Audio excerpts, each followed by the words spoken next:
Hi, I'm Danny Butler. This week we have got two brand new bikes to take a look at, trying one out from two different perspectives, and of course some more honest reviews, because this is Trialtube.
Now this week we have got obviously a brand new 2024 Beta Factory 250, and the reason why I've decided to bring this one onto the channel is I always normally test the 300s, what can I say, but I think that Beta have got, well, shall we say, they've cornered the market with this bike, because there's so many Beta enthusiasts out there, and we're going to have a little research into why that is. Now, please don't get me wrong. Me and my other test rider today really like a Beta. However, before we continue on with this review, I want you to ask yourself, seriously, is it okay that Beta, who are a staple brand, a brand who I would recommend to anyone if they were getting into trials, do you think it's okay that Beta have got a motocross GP team this year and a supercross team, and have spent all that money in arguably a much bigger market, but just seem to want to forget us trials people? And this is Trialtube, and we're only about trials, and I don't care how much money they make over there.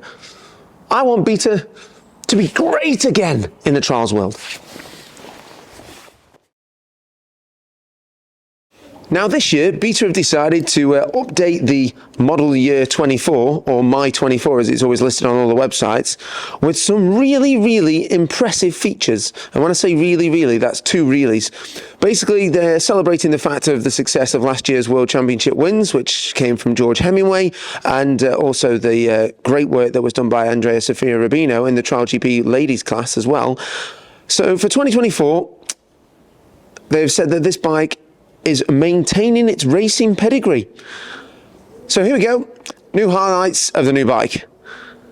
In terms of engine, they've said they've stuck with a two-stroke, which is no surprise there, obviously, after being a two-stroke manufacturer for about 35 years, 40 years. The factory models once again come with a magnesium crankcase and a black finish to those as well, which, in all fairness, I do love a black engine. I do think it looks stylish, stealthy, and can you imagine if you actually put titanium nuts and bolts in all those casings, it would look stunning. Trimmed clutch discs created specifically to maximize the clutch precision and controllability in every possible situation, and particularly to make the most extreme repetitive actions easier to manage at high RPM. Basically, they're saying that the clutch is better than last year's, but I feel like it might be the same clutch as last year. I feel like that's a bit of marketing there. Black anodized engine oil plugs, which is just a colour change, because throughout the years the Beta factory bikes have always come with a aluminium oil plug-in. Titanium exhaust, which has been a staple part of the factory Betas since 2011. So all of those bikes normally came with the titanium exhaust, which does boast a weight saving of over 600 grams, because if you actually feel the weight of a titanium front pipe on a Beta Evo and the standard one, I can tell you now there is a massive difference. They said that they've got a new crankshaft and piston rod with reduced inter-axle spacing of 1.5 millimeters less. Interesting. We'll actually have to see if that does change the characteristics of the engine slightly, because Beta are quite famous for being friendly, grunty, and at the same time providing a decent amount of torque on the bottom end. So we'll see what that's all about, because, well, there's never been much of a change to the bottom end of this engine, pretty much since the Techno.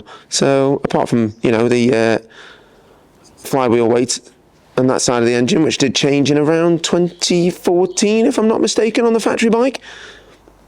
I'm sure somebody in the comments will correct me, but never mind.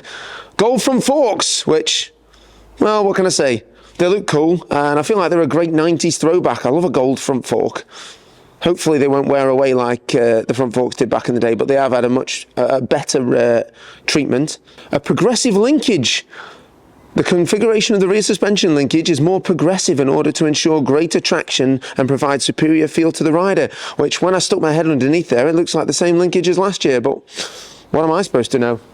New steering yokes machined from billets with blue anodized finish, which I'm going to go out there and say that the blue CNC yokes do actually look really cool. I'm a massive fan of those, as too am I a fan of the blue anodized rims that have come on the bike this year, which again look great. But I did notice that the factory bikes are actually running XL rims, so they could have included them. Version-specific radiator hoses in red silicone, which is a nice way of saying silicone red hoses that say Beta Factory on them. Galfa racing brake discs, which let's just say Galfa have been making brakes for years and years, and the best ones to use for trials are really manufactured by Galfa, but you'd think on the factory version that they would give you an FIM approved rear disc and not the one that obviously, according to the FIM, would be dangerous and you'd trap your fingers in, but I don't know many people that are going to start wanting to put their fingers between them. I know it's a safety measure, don't kill me. Right, enough of that theory chip chat crap. We're going to get it fired up and get riding, because there's a lot to get through in this one. Left hand kickstart.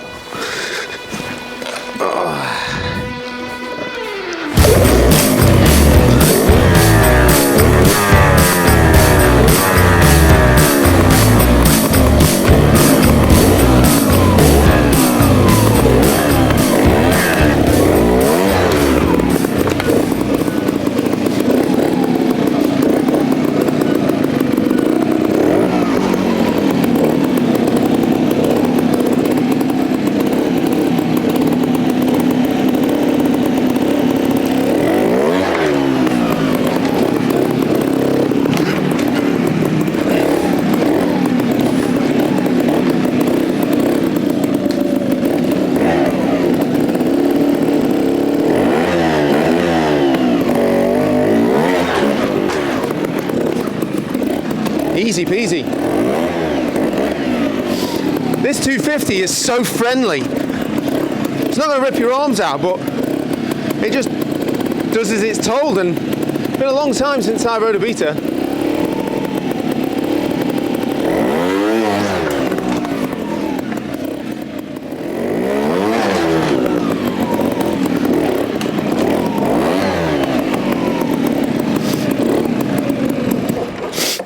Now, honestly, I've just had a quick ride around there. Got a little section going as well. That's what we like here on Trialtube. Section!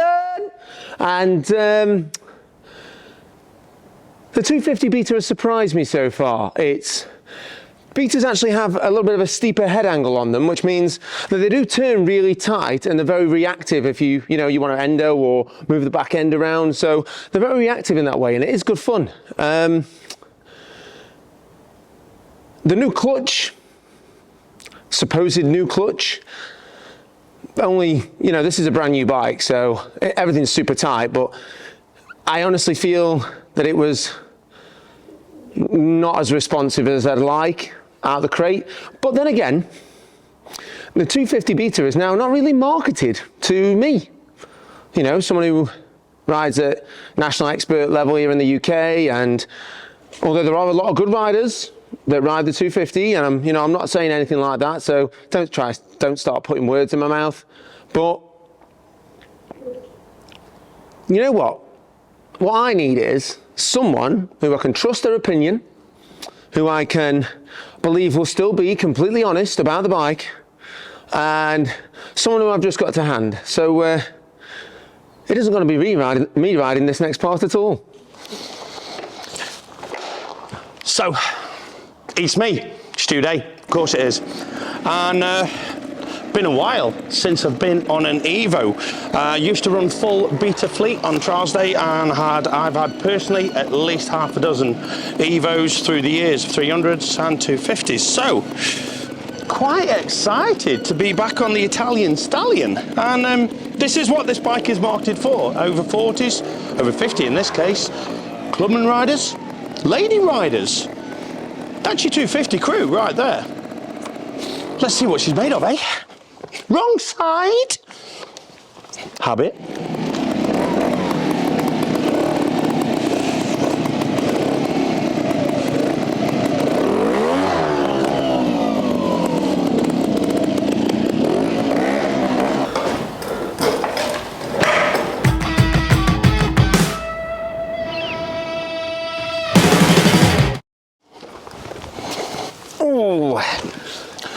Oh. Now then, this is new for Trialtube because normally you just get my opinion and then the comments would ignite with me being wrong. But today I've decided that we should have two opinions from two completely different styles of riding and about the same bike. Two different levels of knee wear. Two different levels of knee wear. And honestly, shall we say first impressions? Because I haven't, well, it's been a while since I've rode a Beta, maybe 4 years, yeah. It's about the same for me. About the same for you? Yeah. And, no, 2 years, sorry, 2 years for me. Time flies when you're not having 4 years for me. I'm going to start off with this. Obviously, I used to have these, used to run them, and it took me about 30 seconds to get back used to it. I did feel instantly back at home. The head angle, yes, it's steeper. Had to have a quick refresh on that. And it rode nice, it rode well. It did what it said on the tin for me. The power delivery I thought was incredibly smooth. I liked it. Not too much power for the old broken boy. Clutch wise, it felt a little vague to me. It wasn't as sharp as what I'm used to on the gasser. Suspension, Andy from MK has put slightly stiffer springs in this setup, and it suited me because I have had an extra pie and a Guinness. I thought it was set up perfectly. It shot up the rocks a treat. The Evo's always a very balanced bike, and that's my take. It did everything that I remembered an Evo would do, and nothing more. I honestly found it to be a smooth power delivery.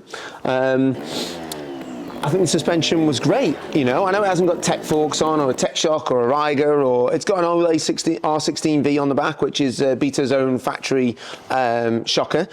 You also find an Ole R16V in the back of the standard 4RT Montesa. Yep. But this is its own version with like a big billet adjuster on top and stuff like that. They've really kind of like tarted it up a bit. You know, it's a lot more than what comes on that standard Montesa. And the 250 Beta is like a staple bike that you can just recommend to anybody, right? When we get people coming through the trial school and they've got the bug, they're packing in road racing or whatever, and they want to come and have a go at trials to buy a bike, I simply say go and buy a gas or a Beta. Why do I say that? Because all these things, certainly the Evos, they're apocalyptic. They're tried, they're tested, they've been, well, developed to their maximum, really, because they just do what they do, and they are very easy to work on. Parts are easy.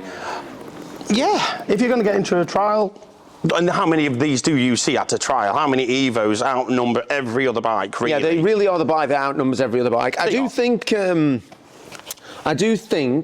that from me riding this right now, that this is starting to show its age a little bit in the style and the way that the bike feels. I think it does everything it should do, but I personally believe it's getting along in the tooth.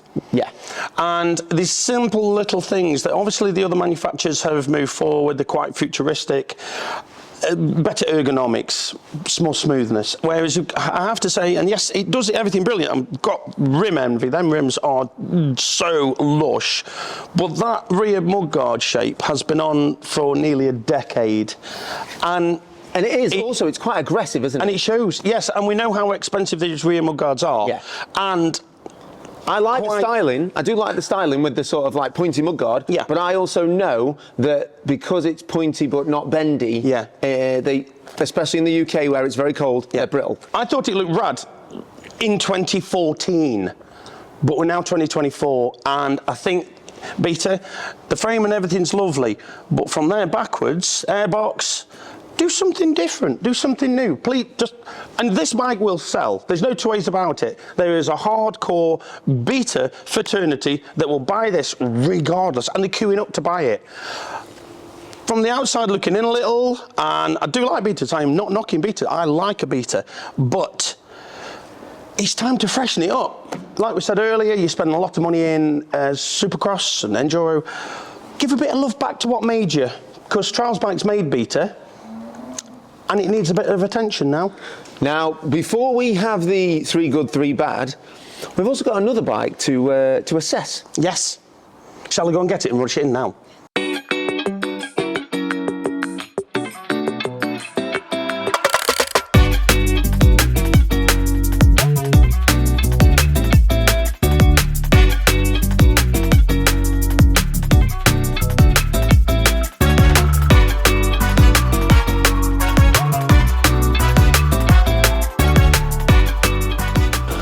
Now, a quick cutaway from me and Stu just talking about the Beta and the 3 good points and the 3 bad points that are going to follow on. Today we have in a brand new 1RR Kids TRS electric bike. Now, I don't do a lot of features on the kids' bikes simply because I'm not a kid and I can't test them.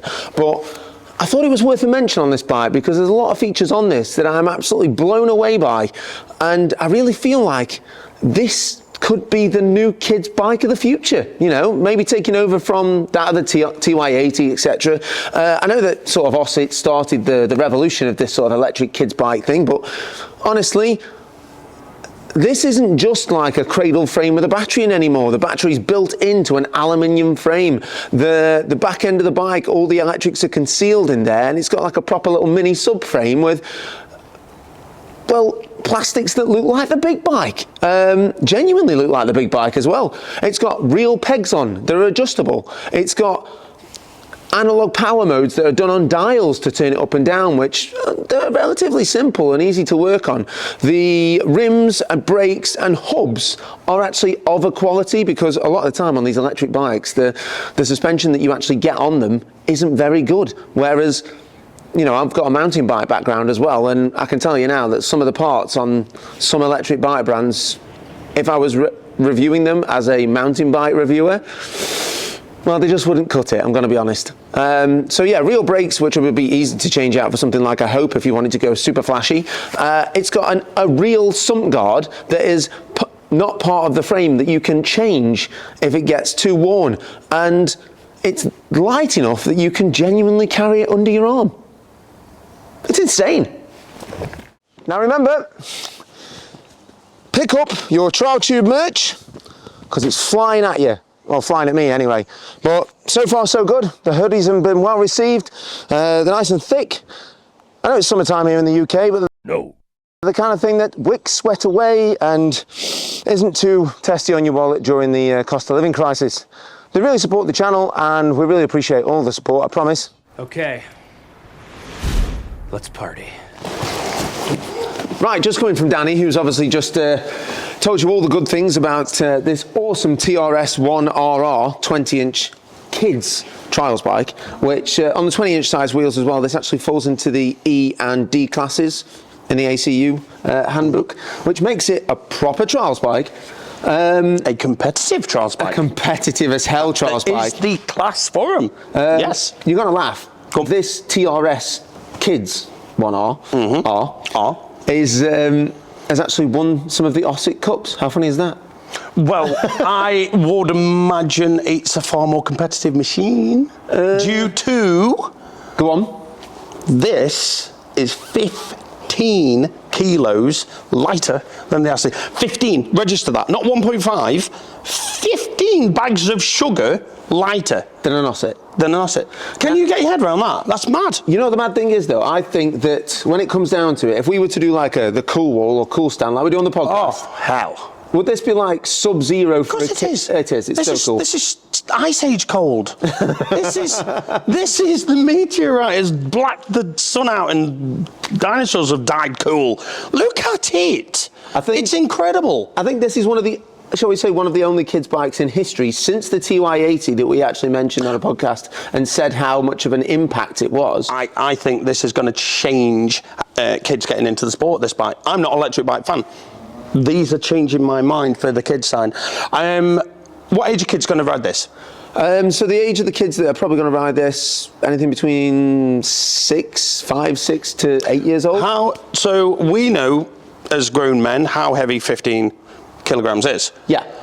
What, when you're that age, picking an extra 15 kilos? I feel like it'd be like removing the front end of a car. Exactly. Everything about this bike is super well finished. It is. I reviewed the full-size TRS a little while ago. Yep. And can you remember when I think I said that some of the wiring loom was untidy and stuff like that? Although like they're super on with the branding, you know, there's like TRS stamped in all of it. Yep. I feel like whatever they failed at on the big bike, they succeeded on this one. I just think it's rad.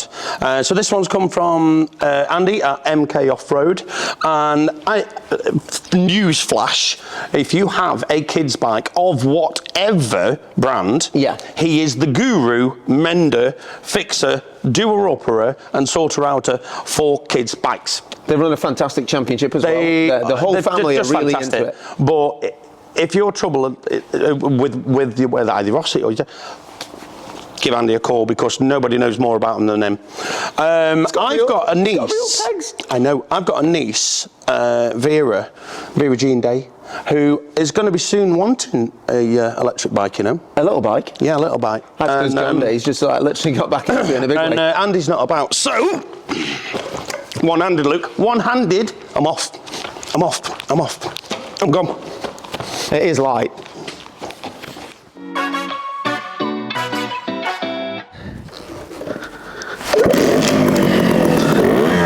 Stop it. You get me covered in crap.